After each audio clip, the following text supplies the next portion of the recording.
আমরা এক অদ্ভুত মানুষ যারা প্রতিনিয়ত গঙ্গাকে দূষিত করে চলেছি। আমরা মানুষ ঠিক একই রকমের, আমাদের মানুষের সম্পর্কগুলোও ঠিক একই রকমের। আমরা যখন কোনো একটা সম্পর্কে থাকি, সেই সম্পর্কের যত্ন না নিতে নিতে সেই সম্পর্কগুলো আস্তে আস্তে ভেঙে যায়, কিন্তু পরে গিয়ে আমরা বুঝতে পারি সম্পর্কটা ভেঙে যাওয়ার পর যে সম্পর্কটা ঠিক আমাদের কাছে কেমন। তাই গঙ্গার যত্ন না নিলে যেমনি জলদূষণ হয়, আমরা নিজেদের অজান্তেই গঙ্গাকে দূষিত করে যেরকম জলকে দূষিত করি, ঠিক আমরা আমাদের সম্পর্কেও যত্ন না নিতে নিতে আমাদের সম্পর্কটাকেও দূষিত করে ফেলি, ভেঙে ফেলি। বন্ধুরা, কি ঠিক বললাম তো?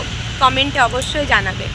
আর আমি বাস্তবের কিছু কথা, যেগুলো আমাদের সঙ্গে বাস্তবে ঘটে, যেইগুলোর সঙ্গে আমাদের মিল আছে, সেই রকম কিছু কথা আজ তোমাদের সঙ্গে শেয়ার করলাম।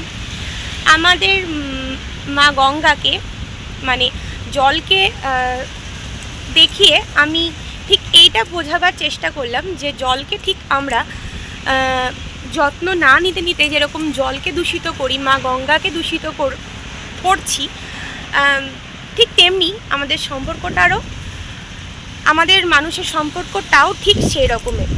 যাকে যত্ন না নিলে, মানে কোনো সম্পর্কের প্রতি যত্ন না নিলে সেই সম্পর্কটাও কিন্তু দূষিত হয়, ভেঙে যায়।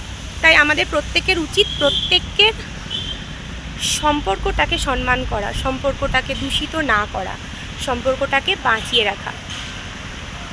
তো আমার ইউটিউব ফ্যামিলি, তোমাদের আজকের এই ভিডিওটা কেমন লাগলো অবশ্যই কমেন্টে জানাবে।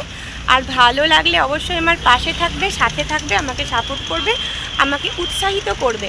আশা করছি আজকের এই ভিডিওটা তোমাদের ভালোই লাগবে, তোমরা উপকৃত হবে। টাটা।